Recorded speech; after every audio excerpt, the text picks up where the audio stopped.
1. The rain had started early that evening, a soft, steady drizzle that turned the city, lights into watercolor streaks on the diner's front windows. Inside, the Rosewood Diner glowed like a pocket of warmth in a cold world. Flickering neon sign, chrome counters polished to a mirror shine, and the low hum of old jazz drifting from a dusty speaker near the register. It was Tuesday, and everyone knew what that meant. At precisely 7 o'clock, the air inside seemed to shift, as if the walls themselves were holding their breath. Carol, the senior waitress, exchanged a knowing glance with James, the cook, while the new hire, Lily Martinez, tightened her apron and tried to understand why everyone suddenly moved a little faster, a little quieter. "That'll be him," Carol murmured, stacking menus with slightly trembling fingers. "Mr. Blackwell." Lily followed her gaze through the window, where a sleek black Bentley had just pulled up, headlights cutting through the rain. The man who stepped out was tall, sharply dressed, and carried himself like the world owed him silence. Harrison Blackwell. His name had weight in the city, the kind of name that showed up in headlines and financial magazines. A self-made billionaire, owner of half a dozen tech firms and, according to the staff's whispers, the diner's most difficult customer.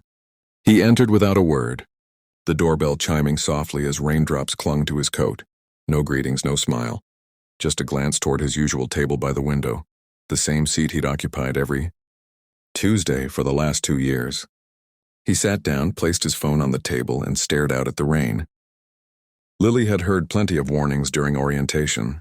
He's cold. He's impossible to please. He doesn't like small talk.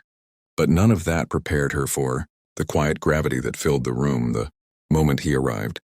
There was no shouting, no arrogance, just a chill presence that made everyone instinctively lower their voices. Carol leaned close. "Just stay out of his way, honey. Let me handle him." But Lily didn't move.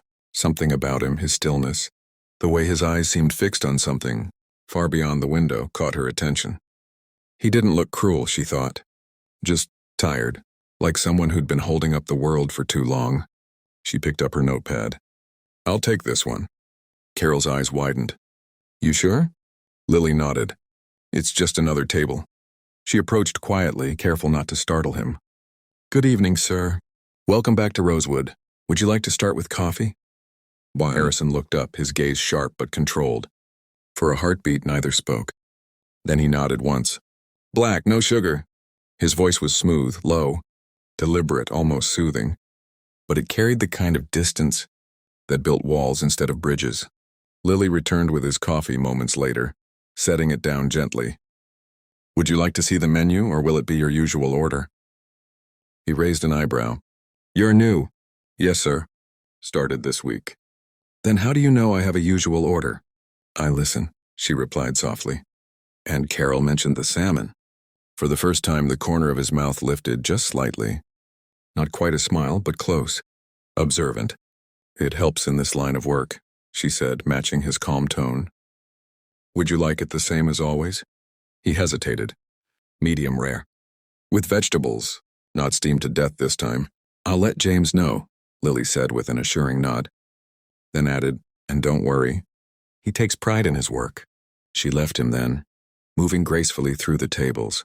But as she walked, Harrison's gaze lingered. There was something different about her, something unhurried, unafraid. Most people approached him like a storm to be survived. This woman treated him like he was simply a man ordering dinner. For a long while, the diner was quiet except for the rain and the faint clatter of dishes. Harrison sipped his coffee, scrolling through a series of unread messages on his phone, investors, meetings, expansion plans, all the noise of a life that looked full on paper but felt hollow in silence. Then, as he set the phone down, he caught a reflection in the window. Lily, laughing softly as she handed a slice of pie to a little girl at another table. Her face lit up when the child thanked her, and Harrison felt something stir inside him. A memory he couldn't quite place. He turned back to his plate just as Lily returned. "Everything all right so far?" she asked. "Coffee's fine," he said. "Though I wasn't aware this place hired philosophers." She tilted her head, amused. "I didn't know I said anything philosophical." "You listen. You observe. You don't assume," he said, watching her carefully. "That's rare." She met his gaze. So is kindness that doesn't expect anything in return. A pause, soft but heavy. Harrison blinked first, turning back to the window.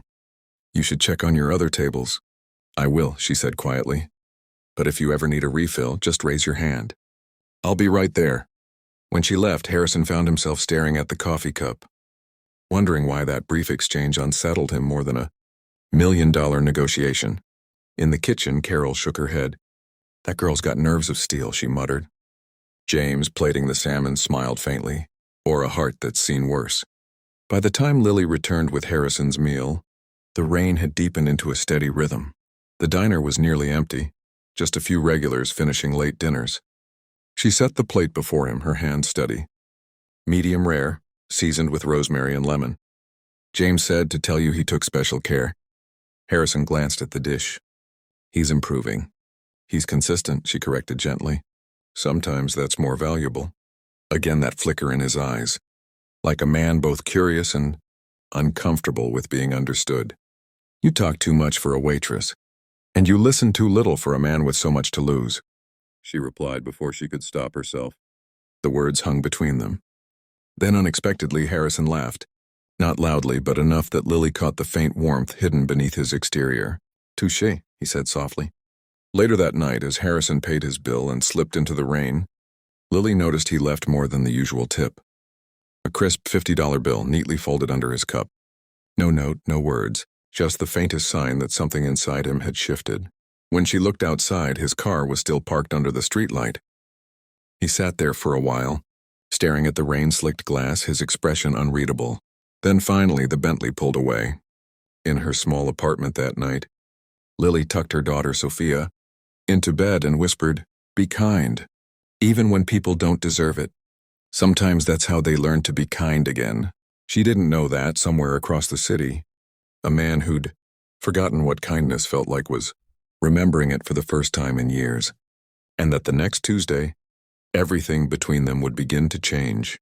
The following Tuesday, Rosewood Diner was unusually quiet. Outside, the night was crisp and cloudless, the city lights gleaming against the wet pavement from the previous evening's rain. Inside, the faint hum of a ceiling fan filled the silence. The staff moved slower than usual, whispering instead of talking, waiting for what had become a weekly ritual, the arrival of Harrison Blackwell. But Lily wasn't nervous this time. She moved through her tables with her usual calm rhythm, clearing plates, refilling coffee, smiling gently at the older couple in booth 4 who came every Tuesday for the pot roast special. She'd stopped trying to fit into the staff's nervous patterns. She simply did her job the way she always did, with quiet grace. At exactly 7 o'clock, the familiar engine sound rolled up to the curb. Carol, behind the counter, sighed. Here we go again. Lily just nodded, wiping her hands on her apron. She'd spent the past week thinking about that brief exchange with Harrison, his unexpected laugh, the way he'd softened for just a second. It wasn't sympathy she felt. It was curiosity. There was something lonely about that man, something broken but not beyond repair. The bell above the door chimed, and there he was again, Harrison Blackwell, impeccable in his tailored charcoal suit, coat draped over one arm. His presence changed the air, but this time Lily didn't flinch. He walked in, glanced toward his usual table, and paused when he saw her. "You're still here," he said, voice low. "Still standing," she replied lightly, gesturing to his table. "Your usual spot?" He gave a faint smirk and sat down. "I half expected you'd quit after last week." "I don't quit easily." "So I've noticed," he murmured. She poured him coffee before he even asked. He watched her movements, steady, deliberate, graceful. The steam curled between them like an invisible bridge. "Salmon again?" she asked. "Is that your polite way of saying I'm predictable?" "It's my polite way of saying you like what you like." "There's nothing wrong with that." He exhaled softly as if fighting a smile. "Fine, the salmon. Medium rare. Got it." She turned to go, but he spoke again, quieter this time. "Miss Martinez, right?" She turned back, surprised he remembered her name. "That's right." He nodded, glancing down at his cup. "Last week you said something about kindness, about people learning it again." She paused, uncertain where this was going. "Yes?" He looked up, eyes sharper now but not cruel. "You really believe that?" Lily thought for a moment before answering. "I do. People aren't born unkind. Life makes them that way, but it doesn't have to keep them there. Something flickered across his expression, something like pain. Then, just as quickly, it was gone. Optimistic, he said finally. Dangerously so. Maybe, she said softly. But I'd rather be that than someone who's forgotten how to care. He didn't respond. He just stared into his coffee, lost in thought. In the kitchen, Carol peeked through the window in the door. She's talking to him again, she whispered to James. Can you believe that? She's having a full conversation. James shrugged, flipping the salmon on the grill. Maybe that's what the man needs. Someone who isn't afraid of him. Carol frowned. Or maybe she's poking a bear. Sometimes, James said, you have to poke a bear to remind it it's still alive. When Lily returned with Harrison's meal, he was staring out the window again, phone untouched, shoulders tense. The reflection of streetlights painted soft gold lines across his face, highlighting the deep weariness beneath his composure. Everything all right? She asked, setting the plate down. He blinked as if waking from a dream. Fine, just… Long day. She tilted her head. Business? He gave a short, humorless laugh. What else? He picked up his fork, then paused. You ever get tired of pretending you care about people's days? She met his gaze steadily. I don't pretend. He looked at her, genuinely studying her for the first time. The room felt smaller suddenly, like they were the only two people left in it. You really mean that, don't you? He asked. I wouldn't have said it otherwise. A long silence followed, the kind that's uncomfortable only if you're trying to escape it. Lily didn't. She stood there, letting the moment stretch, letting him feel seen. Finally, Harrison looked down. A faint trace of something, maybe regret, in his voice. My ex-wife used to say I treated everyone like employees, even my son. Lily's heart softened. Do you still see him? No, he set the fork down. He was 12 when the divorce happened. He's 20 now. I send money, but he doesn't answer calls. Can't say I blame him. Lily didn't say anything right away. Her voice, when it came, was gentle but firm. Sometimes distance isn't rejection. It's protection. He stared at her, confused. What do you mean?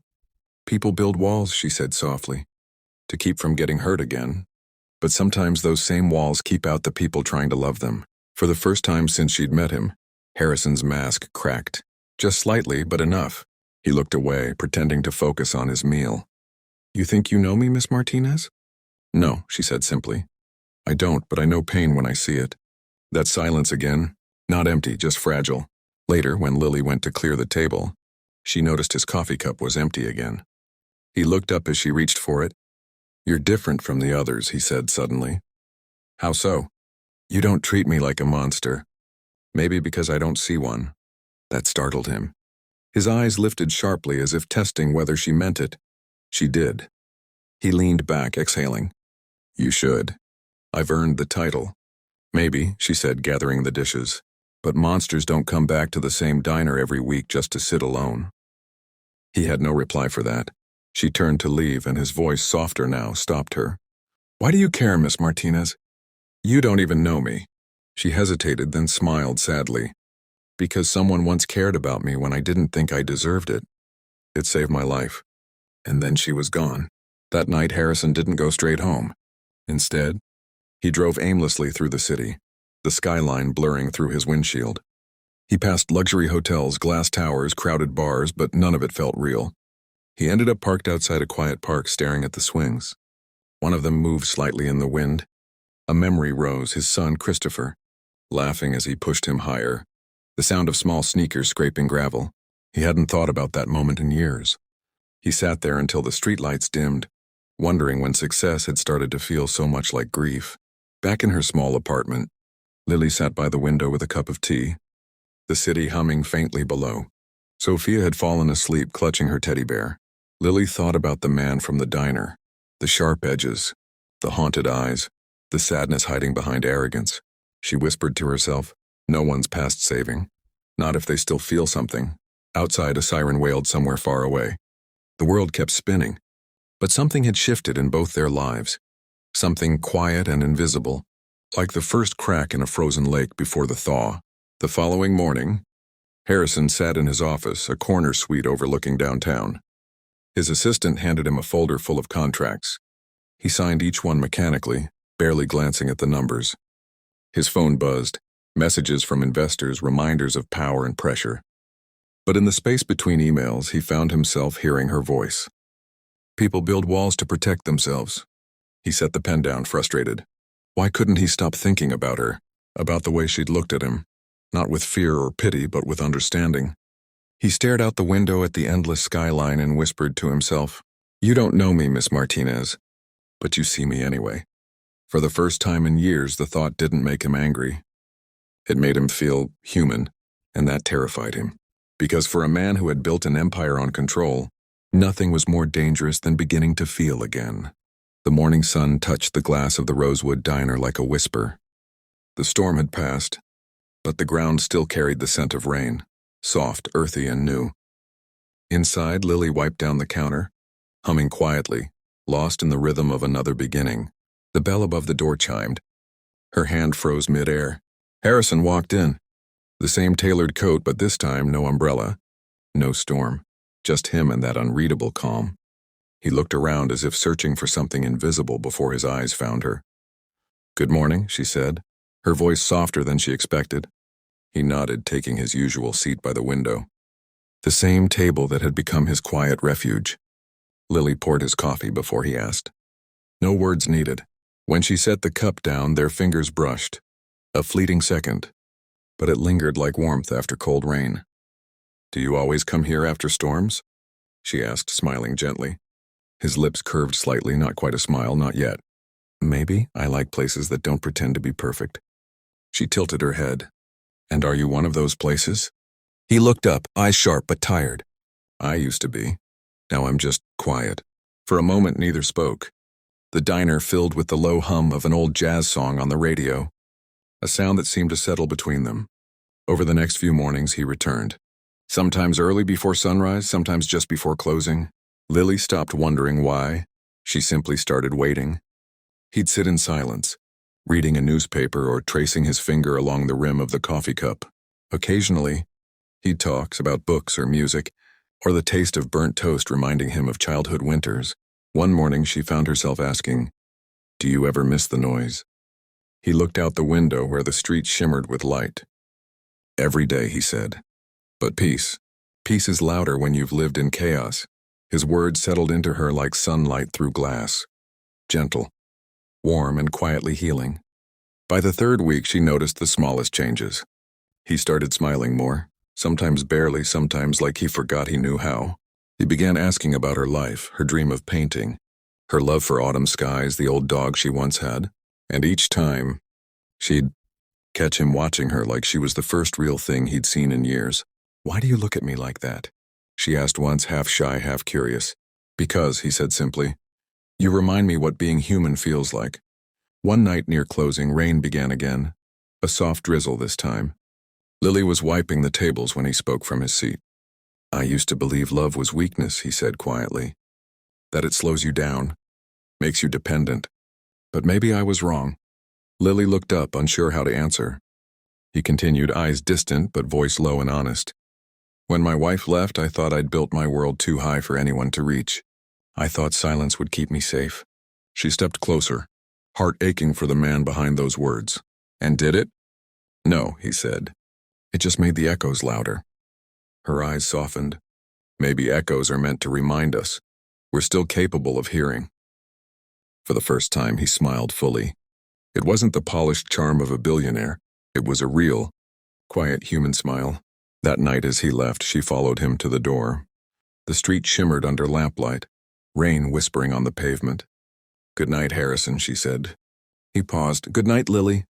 And for a moment, it felt like the world outside the diner didn't exist. Just two people, standing beneath the quiet sky, learning to feel again. Snow dusted the city that night, thin, hesitant flakes that disappeared as soon as they touched the ground. Inside Rosewood Diner, the lights were low, the air wrapped in the hum of an old jazz tune playing from the corner speaker. Harrison sat by the window again. No phone this time, no armor of impatience or ego, just a man with a worn leather wallet resting beside his cup, and eyes that carried both the weight and the calm of someone learning how to live differently. Lily approached with her familiar grace, setting down a cup of coffee before he could ask, "You're early tonight," she said softly. "Couldn't sleep," he replied, his voice lower than usual, quieter, rawer. "Thought maybe coffee would help. Or company." She smiled faintly. "Coffee helps some. Company helps more." He nodded, looking down at the cup. Steam curled upward, catching the faint light. "I called him again," he said. "Chris." "And?" He picked up this time. His tone was fragile, like glass that could break if spoken too loud. "We talked for almost an hour. He told me he's been working at a small bakery near his campus. Said he still remembers how I used to complain about his messy cooking." Lily's lips curved into a soft smile. "That's how love sounds when it finally remembers itself." Harrison looked at her, eyes unsteady. "You were right, you know. About kindness. About forgiveness. I just never thought I'd deserve either." Lily sat across from him, folding her hands. "Deserve has nothing to do with it. Forgiveness is what makes the broken parts shine again." Outside, a passing car splashed through melted snow. Inside, silence filled the space between their words. Not awkward, just quiet. The kind of silence that feels like trust. 3 months later, the diner had changed. It wasn't in its walls or tables, it was in the air. The laughter was easier now, the music softer. Harrison came often, not just to eat, but to be there. To listen, to greet, to help. Sometimes he brought Chris, sometimes he came alone. Staying after closing just to help Lily stack chairs or wipe the counters. It had become their ritual. Two people who had lost too much, finding small peace in shared silence. One evening, after closing, Lily locked the front door and turned to find Harrison still standing by the window. "You don't have to help every time," she said. He smiled faintly. "Maybe I just like excuses to stay a little longer." She looked down, a hint of color rising in her cheeks. "You used to rush through everything. Now you linger. Maybe I finally realized what's worth lingering for." The air between them thickened, not tense but alive, a heartbeat of stillness. He took a step closer. "Lily, I've spent my whole life chasing things that don't matter. But these nights, these quiet moments, and they feel real. You make them feel real." Her breath caught. "You don't need me for that." "I don't need you," he said softly. "But I want you to share coffee stories, quiet nights that don't need words. To remind me I'm still human." Her eyes shimmered, a flicker of fear, a flicker of hope. She reached out, brushing her fingers over his sleeve. "Then maybe," she whispered, "we start with coffee and see where kindness takes us next." A year later, the diner had a new corner table, always reserved on Tuesdays for 3. Harrison, Chris, and Lily. They laughed easily now. The walls that once held tension now echoed warmth. Chris often teased his father for his clumsy attempts to help in the kitchen. And Harrison would laugh, a sound that carried both gratitude and peace. When customers asked who Lily was, Harrison never called her the waitress. He always said, "She's the woman who reminded me what love looks like when it's quiet." As the camera pulled back, the lights of the diner glowed against the soft snow outside. Through the glass, you could still see them. 3 lives rebuilt from the ashes of regret, bound together by one small, unstoppable thing, kindness that turned into love. Sometimes love doesn't arrive with fireworks or grand gestures. Sometimes it begins with a warm meal, a soft word, and a simple act of grace. Because the smallest kindness can be the spark that brings someone home.